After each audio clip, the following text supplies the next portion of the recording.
How to share Google Map location in WhatsApp. Hello everyone, welcome back to our channel. In today's video, I'm going to show you how to share a Google Maps location in WhatsApp. Whether you are meeting up with friends or family, this simple guide will help you share location effortlessly. Now, let's get started. First, you need to go ahead and open up Google Map. Once you're in the Google Maps, let's say I want to share this location with my friends. So simply you need to tap on it.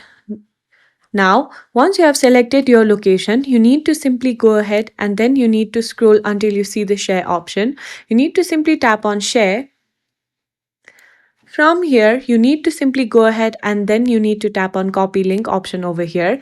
Now that the link of the location has been copied, you need to simply go to your WhatsApp and from here you need to simply tap on paste. When you paste it, it will show the coordinates.